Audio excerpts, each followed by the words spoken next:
Chapter 3, the fault line. We do not have to go far afield to find what sort of thing this earthquake was, which thus shook San Francisco. Probably never before has an earthquake occurred which left so clear a record, for it wrote its own story for some 200 miles in the indelible characters of its power on the earth itself. While not ranking among notable earthquakes in severity, it is almost unique in the opportunities it affords for scientific study.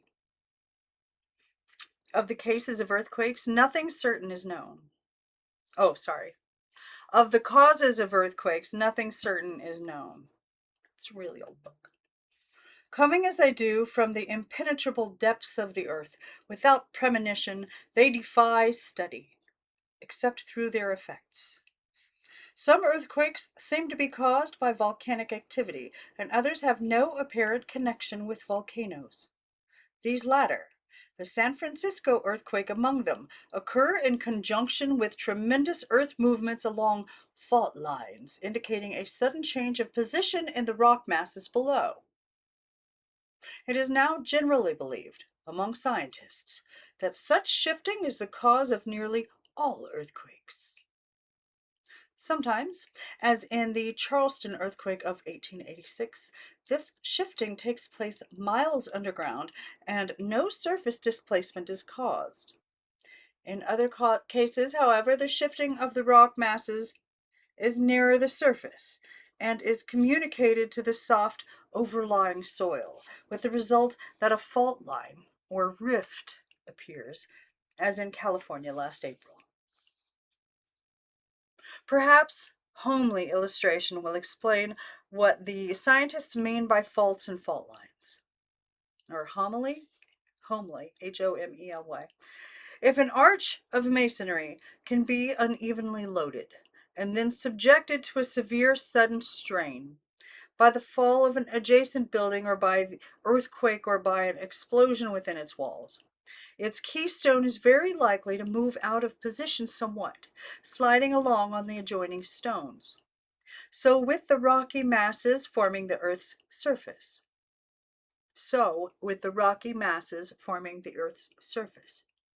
According to this geologist, these rock masses, merging into more plastic matter many miles below the surface, are split and cracked here and there on the surface by long fissures, extending on some cases for hundreds of miles. These cracks are known as faults and occur most frequently between rocks of different character. The rock masses are thus similar in a way to the stones in an arch. In the Earth's formative period, whole mountain ranges were made by the uplifting of the rock on one side of such faults above that on the other. But now such movements are trivial ones, a few feet more or less, and are felt as earthquakes. What the ultimate cause of such movements is can only be a matter of speculation. It has been suggested that the seeping of water through the faults, either from the surface or from the oceans, to the molten masses of the Earth's interior, causes explosions. But the view generally accepted is that these slight shiftings are the result of changes brought about by the slow contraction of the Earth in its gradual cooling. That as the Earth cools and its crust shrinks, strains are produced and the weak places slip. Just as, when a house is shaken by a storm, the plaster cracks in the old cracks that have been patched. These faults are the weak places, the old cracks. Volcanoes are sometimes called safety valves. The faults, similarly, may be considered slip joints where the Earth's minor adjustments are made.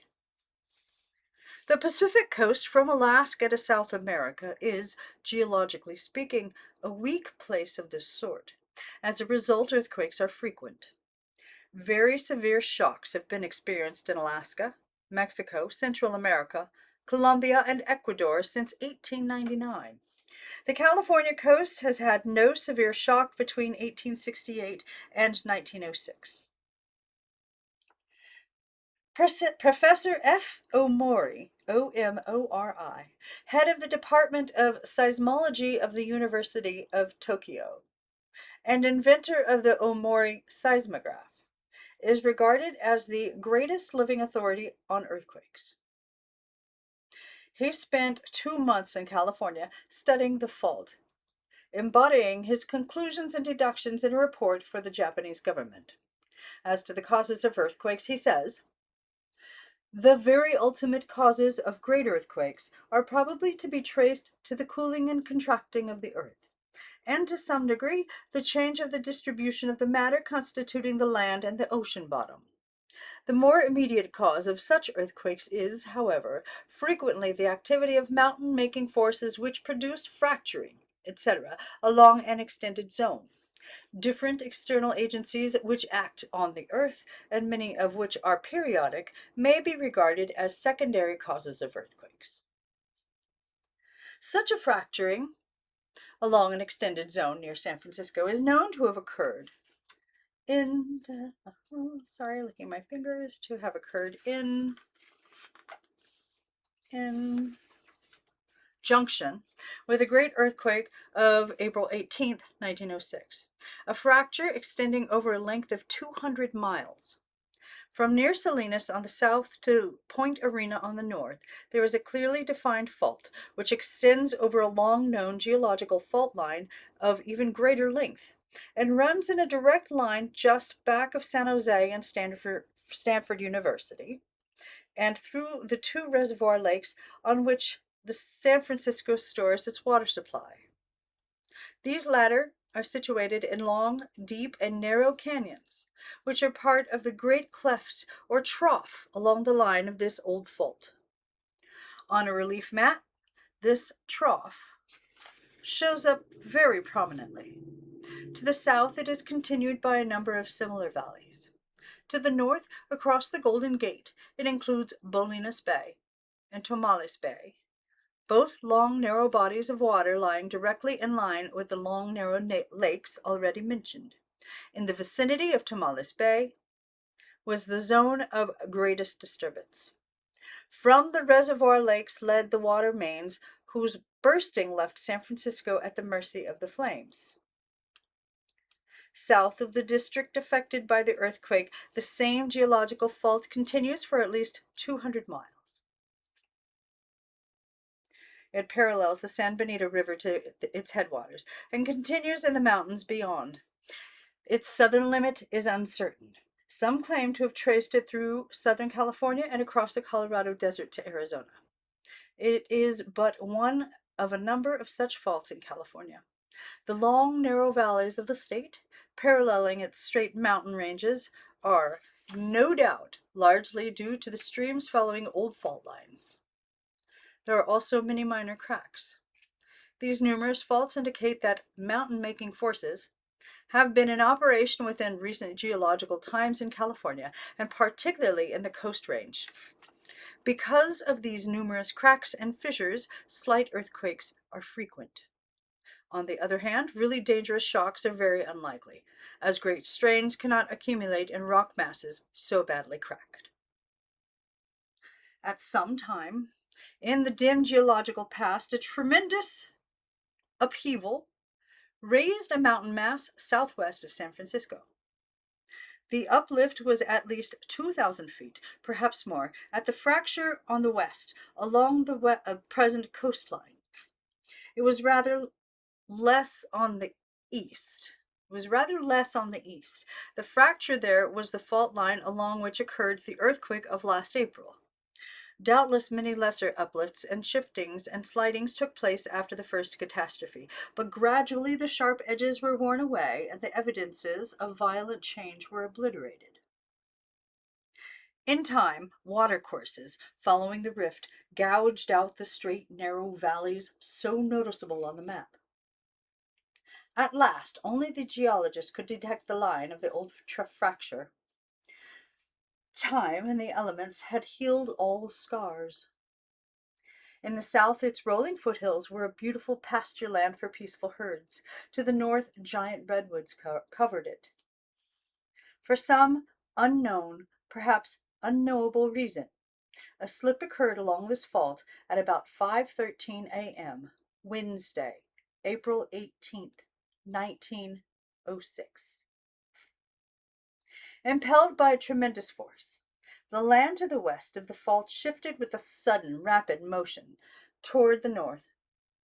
6 feet in some places, 8 or 10 on the average, 20 in the region around Tamales Bay, cracking and twisting the soft surface and throwing down whatever was in its way.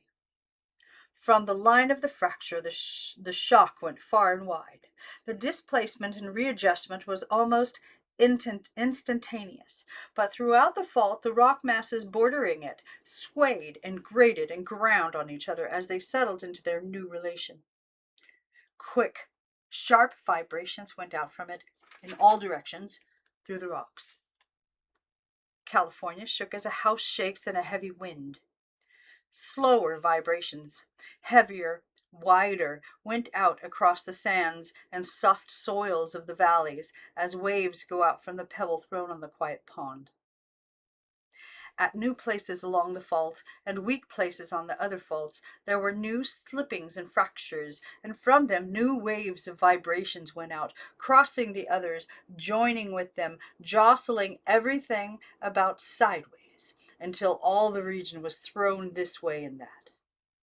Back and forth, and across, and up and down, and almost, and about, down and about. Oh, goodness, it would have been so great. Let's try this again. So sorry.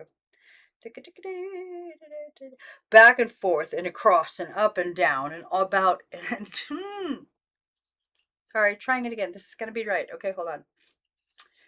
Back and forth, and across, and up, and down, and about, in an indescribable confusion. Buffeted about like a ship in a storm with wind and waves, seemed to assail it from all sides at once. The whole earth swayed in unison.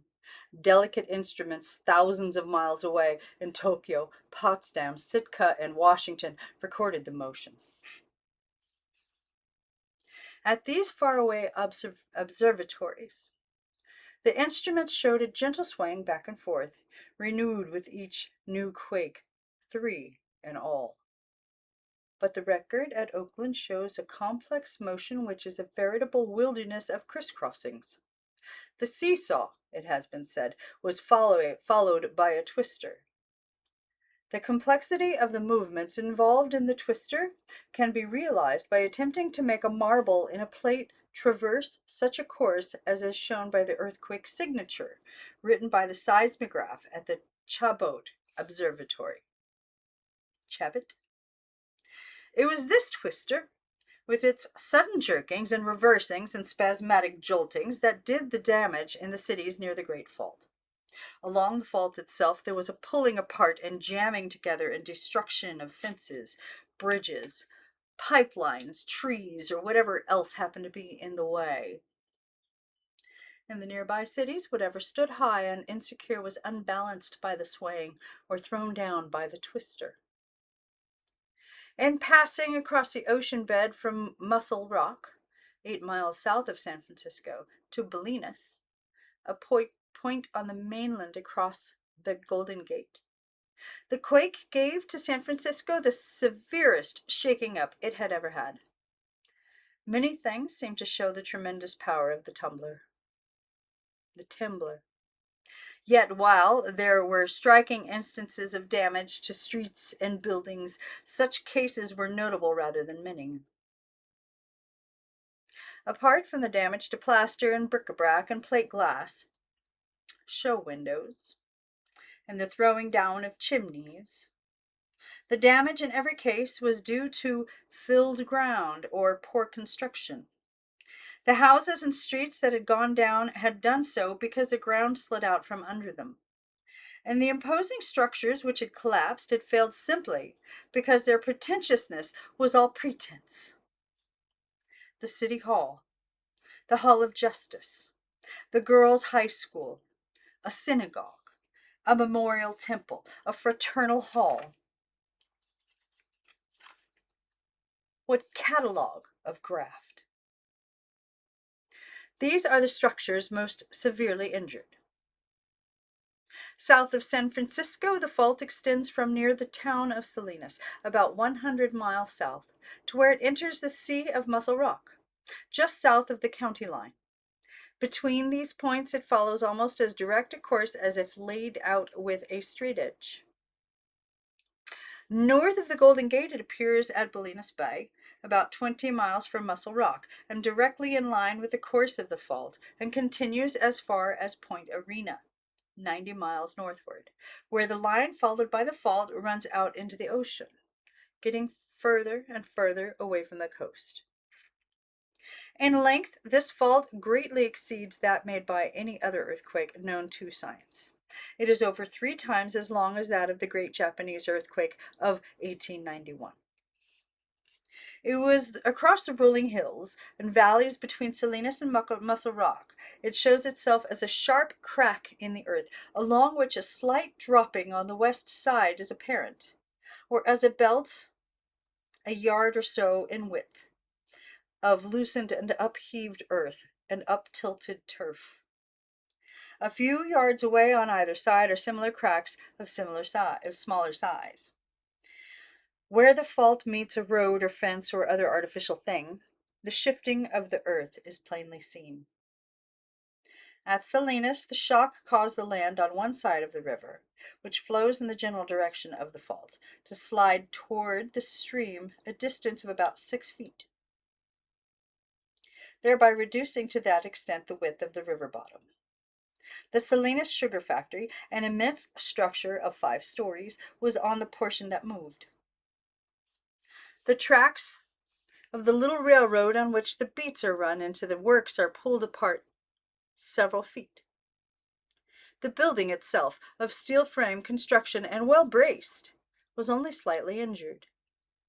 The brickwork was cracked here and there, and in the center, where the massive machinery prevented the placing of much cross bracing, the side walls bulged slightly. Salinas is several miles from the fault line. The steel railroad bridge across the Pajaro River, having 5 spans resting on concrete pillars, was directly in the line of the fault, crossing it obliquely. It affords a striking example of the power of the timber. Here on one side of the river bank, moved away from the other 18 inches. As a result, the bridge was pulled apart at one end, the concrete abutment sliding away beneath the tremendously heavy plate girders which rested upon it, so far that the latter had little more than the edge to support them. Beyond, one of the massive concrete bases of the bridge spans, some 15 feet through in either direction, was cracked from side to side, and the truss resting on it shifted, and the whole bridge was twisted out of alignment. Northward, the fault crosses the Santa Cruz Mountains. At Loma Prieta, it caused landslides from both sides of the canyon and buried a lumber mill 100 feet deep. Near Wrights, it split the roof of the railroad tunnel which crossed it. 700 feet below the surface and several hundred feet below the surface and loosened great quantities of crushed rock. Also, it blocked various tunnels with landslides. Further north, the fault runs through the properties of the Spring Valley Water Company, from which San Francisco draws most of its water supply. The great Crystal Springs Dam of stone and concrete, one of the largest in existence, was within a quarter of a mile of the line of the fault, but is wholly uninjured. The fault passed right through the old Crystal Springs Dam, which is of earth construction and divides the upper Crystal Springs Reservoir from the lower one formed by the great dam just mentioned.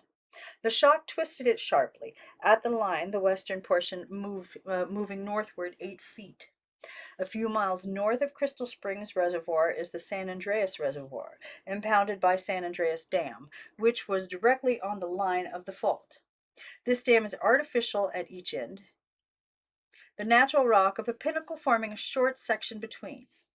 Luckily for the Spring Valley Company, luckily indeed for the dwellers on the lowlands below, the fault line passed through the rock and not through the artificial portion, and although it was badly cracked, no real injury to the dam resulted.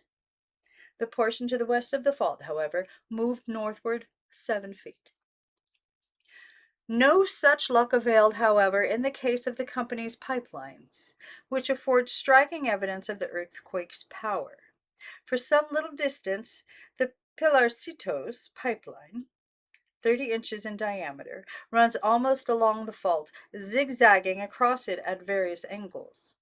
In places it is pulled apart, the rivets shearing off as clearly as if cut with a chisel. In other places it is buckled back sharply to the right or left, forming an abrupt shoulder. In others it is telescoped, one section upon another.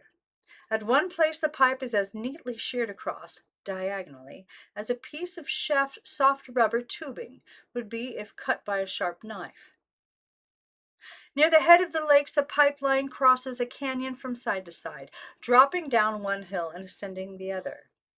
Near the bottom of the canyon, it crosses the fault line at an angle like that between the arms of a capital X. It is twisted and thrust aside, as are the fences and everything else crossing the fault. But in addition, it is telescoped in various places, a total distance of 59 inches. The measurements show that the sides of the canyon are more than 4 feet closer together than before. Everywhere along the fault line, the fences show the same result. On both sides of the line, they have the same direction as before. But at the fault line, they are no longer continuous, the portion on the west being from 6 to 20 feet north of that on the east. The two parts, however, are still connected by short intervening lengths of fence that have changed their direction from east and west to north and south, roughly speaking. And strangely enough, the connecting pieces, by their buckling, twisting, and overlapping, show that the ends of the displaced portions are nearer to each other than originally. The western portion, in other words, not only moved northward for several feet and dropped somewhat, but, in addition, was thrown over toward the east as it moved, thereby jamming in tightly all the soil that lay between. In no other way is this queer result to be accounted for. North of the Spring Valley properties, the fault continues through an open country to Muscle Rock. Through this region, it appears usually as a sharply defined belt of crisscross cracking in the soil, with narrower belts of the same sort a few yards away on each side. A slight dropping of the west side of the fault line is apparent, and the tilting and piling up of the turf along the line shows plainly the jamming together that accompanied the general movement. Perhaps the most striking effect produced by this shock is that to be seen in the neighborhood of Muscle Rock. The rock itself is a slight promontory rising to a height of about 100 feet and projecting a short distance beyond the general line of the beach, a few miles south of San Francisco. Just behind it, the San Mateo Hills end in a sandy bluff rising about 500 feet above the beach and continuing some miles northward. The fault line extended to and beyond this bluff just north of Muscle Rock, and the bluff, like the last billiard ball in the row, received the whole force of the shock without having anything which to transmit it. As a result, that part near the fault went to pieces completely. About a mile to the north of the real line of the fault, the double-track roadbed of the Ocean Shore rail line was being graded along the side of this bluff. The sand thrown down by the earthquake completely obliterated all that had been done, and left a monster steam shovel buried upside down 100 feet down the slope. This was trivial, however, as compared to this disturbance on the fault line itself. Here the whole side of the cliff for a half-mile broke away with a crash, and slid down the slope and toward the sea. When it had stopped, the far-flying outer portions from the base of the cliff had formed a new promontory, reaching well out in the ocean, and the upper part was some 200 feet lower than before. Cracked and contorted it was, to be sure, but in the main the surface had ridden along undisturbed on the sliding sands below, and bore the same covering of underbrush as before. A cabbage patch at the top of the hill was cut in two by the slide. While part of it remained on the hilltop, another portion reposed unharmed some 300 feet below, and the remainder either hung on terraces near the top or was stretched out on the steep slope between. The ocean soon washed away the new promontory, as it was mainly soft sand. But back from the beach a little valley runs down to the sea, where none existed before. North of the entrance to San Francisco Bay is the Marin Peninsula. Between the bay and the ocean, the Tamalpais Ridge being its backbone. Between this ridge and the low-lying hills further west, there is a narrow valley, constituting an easy pass northward. It runs in the direction of the fault line and the line with it. At its southern end, Bolinas Bay runs into it. At the north, Tamales Bay, both long and narrow inlets having the same general direction. Plainly, at some remote period, there was a subsidence through here. Plainly, at some remote period, there was a subsidence through here, just as in the San Andreas Canyon. The fault line appears at the head of the bay at Bolinas, and extends 20 miles over the rolling ground of the valley just mentioned to the head of the Tamales Bay, where it disappears in the soft tide flats. At the little town of Olema, a few miles south of Tamales Bay, a striking example of its action appears. On one of the farms there, the fault line passes diagonally under a large barn and within a few feet of a house. About 3/4 of the barn was west of the fault. It moved as a whole more than 16 feet without any injury except breaking the foundation joists under the other quarter. The house just beyond moved a like distance. Formerly, 3 stately eucalyptus trees stood before the windows. They are now far to one side. As the fault passed between the house and the trees, the former shifted and the latter remained in their old position. The owner of the adjoining farm complains that the lane which ran past his barn down to his pasture has been moved, so that he has to go around the corner of the barn now to get to it, instead of straight ahead. The road to Unrehearsed, passing over the marsh at the head of Tamales Bay, now shows a sharp reverse curve, where formerly it was as straight as a string. It is offset 20 feet. This is the greatest amount of shifting anywhere on the fault line. In this region, the soil is a soft and deep alluvium, and the vibrations caused by the shock were very pronounced. The whole mass of the soft earth trembled like jelly. When the shaking was over, the soil of the field settled down in its old place, except along the fault line itself. But the stiff surface of the roads was in some places very badly cracked. A wagon bridge at Olema was laid flat. Another at Point Reyes Station, near the head of Tamales Bay, was arched several feet by the narrowing of the creek it crossed. A train there was overturned just as it was about to pull out for San Francisco. Beyond Tamales Bay, the line of the fault passes under the ocean as far as Fort Ross, 25 miles above, where it reappears in a country of redwood forests.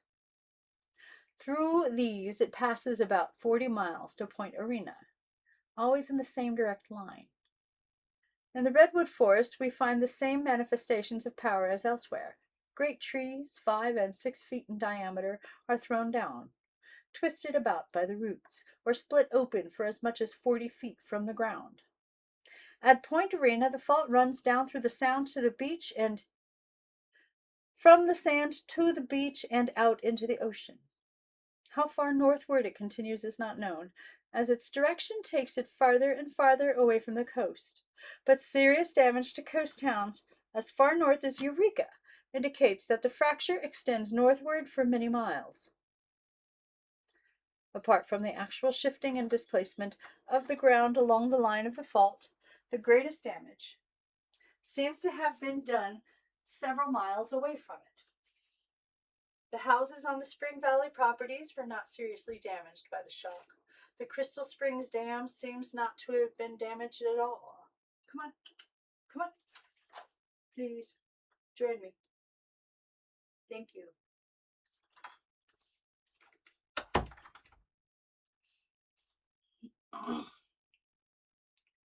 At Olema, one house, a very old one, was thrown down, but others, including those nearest the fault line, were scarcely injured.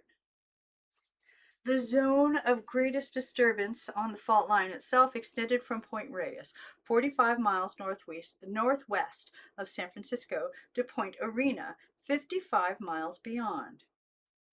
In Santa Rosa, 70 miles east of the fault, and directly east of this region, the damage was very severe. But two structures were left standing in the business section. But two structures were left standing in the business section. In San Jose, 50 miles south of San Francisco and 12 miles east of the fault, the shock brought down many of the most pretentious buildings. And Stanford University, 7 miles from the fault, suffered severely.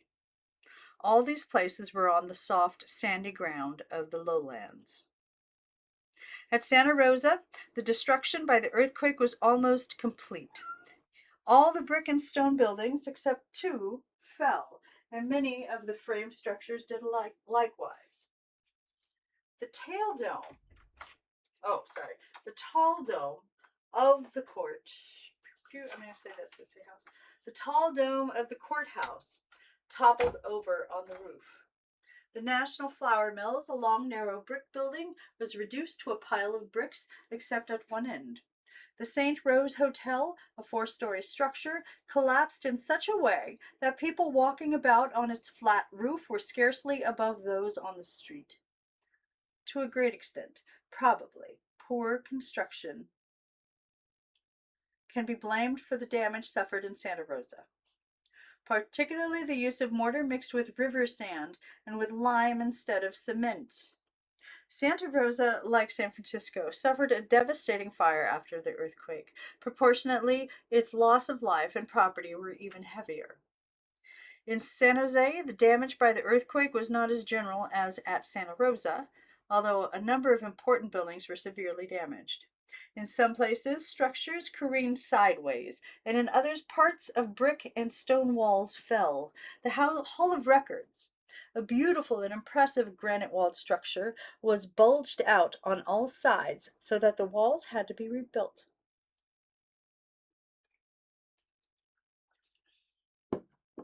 At Agnews, a few miles from San Jose, a great deal of damage was done to the state insane asylum. The center part of the main building, a 5-story brick structure of poor design and poorer construction, fell. 100 of the attendants and patients were killed. Serious damage was also done at Stanford University. The buildings were of a peculiar and very pleasing design, patterned somewhat after the style of the missions.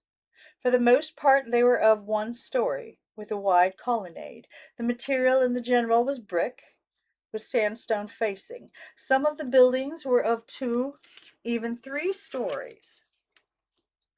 There was a beautiful memorial chapel with a tall spire and a splendid memorial arch of rather top-heavy design. The arch was far from strong in the construction, the upper portion consisting of a mere empty box, without cross walls, and almost without bracing. The earthquake threw down the heavy box at the top and cracked the sides of the arch badly, splitting off one of the corners. The heavy spire of the chapel dropped through the roof. The elaboratively ornamented gable ends fell out. The library and the gymnasium, newest of Stanford's buildings, became shapeless wrecks. The dainty arched gateways at the entrance of the campus spread themselves out flat on the ground. The original buildings, erected in 1891, were practically unharmed, all but the museum, part of which was destroyed. In Oakland, Alameda, and Berkeley, across the bay from San Francisco, the damage was comparatively slight. Some chimneys fell. Some buildings in Oakland were damaged by the tumbling away of part of their walls. A church lost a large part of its box-like tower. A little theater collapsed, killing 5 people. Some old ramshackle buildings telescoped. Here again, it was the old story of decrepitude and poor construction. Other cities equally near the fault line suffered very little. Petaluma and San Rafael, while much nearer the fault line than Santa Rosa, experienced a much less severe shaking. Santa Cruz, at the same distance from the line as Salinas, suffered very slight injury. It would seem that the comparative immunity of these cities was due to their being on rocky ground, while the places more severely damaged were on the looser soil of the valleys. San Francisco was partly on sand and partly on rock. Various degrees of damage resulted. Of itself, the earthquake did not do much damage there. It was in its indirect results that it was so terrible, for it snapped every pipe bringing water into the city. I'm going to start that one over again, okay? Of itself, the earthquake did not do much damage there. It was in its indirect results that it was so terrible, for it snapped every pipe bringing water into the city and started fires everywhere.